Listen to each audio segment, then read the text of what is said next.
이번에는 의대 쏠림 현상에 대해서 얘기를 해볼까 합니다. 지금까지 영상이 취업부터 시작하고 부업도 얘기하고 입시도 얘기하고 다양한 주제를 얘기하고 있습니다.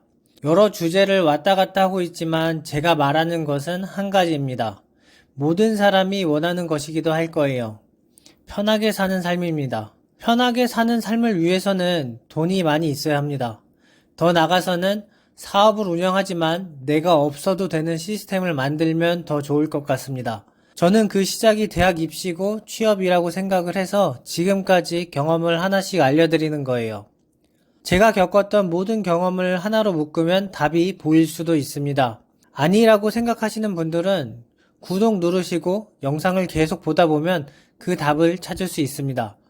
대부분의 사람들은 자신이 아는 범위에서 할 수 있는 것들 중 자신에게 가장 도움이 되는 것을 선택합니다.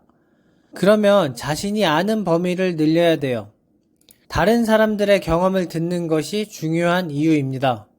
이제 돌아가서 얘기를 해보면 의대 쏠림 현상은 앞으로 없어지지 않을 거예요. 이유를 생각해보면 너무 쉽습니다. 저보다도 몇 년 더 앞서 태어난 사람들을 보면 제가 삼성전자 들어갔을 때 과장님들이 하던 말이 있었어요. 공대가 지방 의대보다 높았다. 지금은 공대를 안 가고 의대를 왜 가기 시작할까요? 공대를 나와서 잘된 케이스를 보면 대기업 입사예요. 대기업 경력을 바탕으로 사업을 해서 성공한 사람들도 있을 수 있는데 그 확률은 0.001%도 안 됩니다. 너무 작은 확률이니까 무시하고 공대 나와서 취업하면 결국 월급쟁이입니다. 삼성전자 과장 연봉이 1억이 된다고 생각을 해도 과장까지는 8년이에요. 그리고 퇴직하는 시점까지는 15년에서 20년 정도면 끝납니다. 그런데 의대를 가면 개원 기준으로 평균 2천만 원 정도 번다는 말을 들었습니다. 현실은 그렇지 않다는 현직 의사분들도 있을 수 있지만 그러면 뉴스에서 나오는 월급 2천만 원, 3천만 원 준다는 자리를 가는 것이 낫지 않을까요? 아까 말했듯이 사람은 아는 선에서 말하기 때문에 저는 그렇게 생각을 하고 있습니다. 뉴스에서 저 금액이 너무 많이 나와서 대부분의 사람도 그렇게 인식을 할 거예요. 월급 2천만 원 정도면 대기업 임원 정도는 돼야 받을 수 있습니다. 임원을 달아도 몇 년 하지도 못하고요. 임원들은 계약직인데 제가 삼성전자 다닐 때 우리 상무님 1년하고 계약 연장이 안 됐습니다. 의사는 평생 저 돈을 받습니다. 정년도 없어요. 나이 들면 못한다? 돈 있으면 페이닥터 쓰면서 충분히 가능합니다. 유튜브를 보면 누군가는 세상이 변하니까 의대 쏠림 현상이 없어질 거라고 말하는데 의사들이 기득권을 내려놓을 리가 없어요. 그리고 최근 자영업이 다 무너졌습니다. 빈 상가들도 많고 저도 그중 한 사람이었어서 마음이 아프지만 장사가 안 돼서 자영업자들이 못 들어오는 상권에도 병원은 유지가 됩니다. 모든 자영업이 무너져도 병원은 살아남을 거라는 거예요. 월급을 받는 사람의 끝은 결국 자영업입니다. 노후가 보장된 사회는 아니니까요. 물론 삼성전자 다니는 사내 커플이 결혼하면 편안한 노후가 기다리고 있을 수 있습니다. 한때 공무원의 노후가 보장됐던 시대가 있었어요. 제 친구들도 그래서 대부분 공무원이 됐습니다. 그 친구들 중에서는 6수, 7수에서 9급으로 들어간 사람도 있어요. 공무원의 급여가 적긴 하지만 연금이 있습니다. 연금도 예전보다는 줄어들긴 했지만 공무원 부부라면 둘이 합쳐서 은퇴 후에도 생활에 불편함은 없을 수 있습니다. 이전보다 상대적으로 줄어든 것이지 노후를 준비하지 못한 사람들보다는 좋은 상황입니다.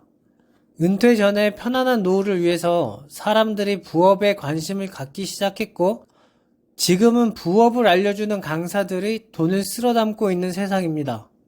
성공 확률 몇 프로 되지 않는 것을 내세워서 강의로 돈을 월 몇 억씩 버는 것이 맞나? 라는 생각이 들긴 하지만 남을 가르친다는 것은 남들보다 조금 일찍 시작한 것에 대한 보상이자 특권입니다. 가장 쉬운 예를 들면 대학생들은 과외를 합니다. 고등학생들보다 먼저 태어나서 먼저 시작한 결과입니다. 의대 쏠림 현상이 줄어들 수 있는 단 한 가지 방법은 대안이 있어야 하는 거예요. 의사만큼 돈을 벌 수 있는 직업이 나와야 합니다. 유튜브를 보면 답이 있습니다. 아까 말했던 낮은 성공 확률을 알려주면서 돈을 쓸어 담고 있는 사람들이 있어요. 거기 나오는 그 낮은 성공 확률의 결과는 월 1,000만 원 이상입니다. 그 낮은 성공 확률을 대폭 끌어올리거나 정부에서 창업의 기회를 많이 주게 되면 언젠가는 성공을 할 수 있습니다. 그런데 이 창업의 영역 중 누구나 성공할 수 있는 것을 생각해보면 음식 관련 사업이 그 중 하나입니다. 프랜차이즈 사업이 있는데 제가 화장품 매장을 운영할 당시에 근처 가게 중 하나는 두세 평 공간에서 사장님이 직접 음료를 만들어줬었는데 1년 뒤 그 사장님의 프랜차이즈가 성공해서 300억 이상 벌었다는 케이스도 있습니다. 대부분의 먹는 제품은 OEM, ODM으로 생산이 되고 있습니다. 엄청 유명한 브랜드들도 위탁 생산을 하고 있어요. 쉽게 말하면 먹는 건 대부분 브랜드 값으로 거품이 있다는 것입니다. 이런 시장 잘 파고들면 성공 확률이 높아질 수 있습니다. 먹는 것만 그런 것은 아니에요. 브랜드가 붙어서 나오는 대부분의 제품들을 보면 판매자와 제조자가 다른 경우가 많습니다. 이런 제품들로 사업을 하면 성공 확률이 조금 더 높을 거예요. 저는 그 성공 확률을 높이는 작업을 하고 있습니다. 실패하더라도 될 때까지 계속 하는 거예요. 유튜브가 세상에 나온 뒤 어떤 한 분야에서 전문가가 되면 돈을 벌 수 있는 방법이 많아진 것은 사실입니다. 그런데 한 분야에서 전문가가 된다는 것은 그 분야에서 몇 년 또는 몇십 년을 노력해야 한다는 거예요. 그것도 성공 확률이 아주 낮습니다. 그래서 성공의 가장 쉬운 길은 수능을 여러 번 보면서 의대나 약대를 가는 것이 가장 쉬운 길입니다. 20대의 1년, 2년이 중요한 것은 그 사람의 인생을 결정할 수 있는 시간이기 때문에 그렇습니다.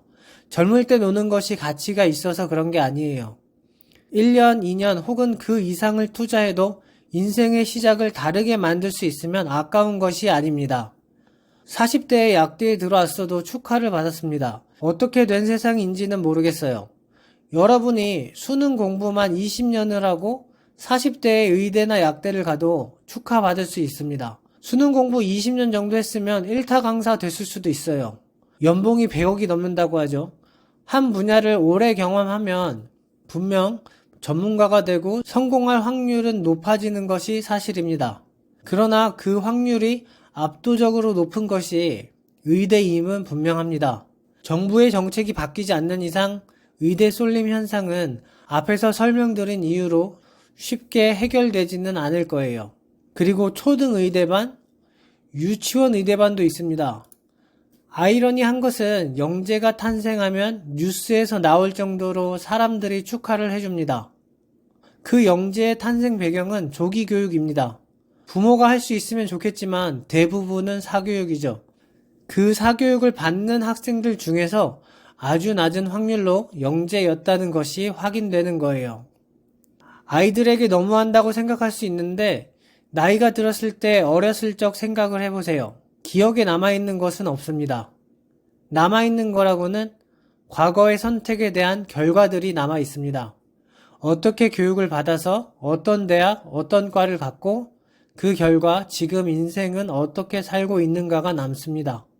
과거에 추억이 남아있다라고 말하는 분도 있을 수 있는데 N수를 해서 공부를 더 많이 하는 선택을 했더라도 결과가 좋으면 그것보다 더 좋은 추억을 더 많이 만들어낼 수 있었을 거예요. 남아있는 시간 동안 앞으로도 더 그럴 거고요. 이번 영상은 여기까지입니다. 성공 확률을 높이고 싶으신 분들은 구독, 좋아요 누르시고 더 많은 정보를 얻어가시길 바랍니다. 감사합니다.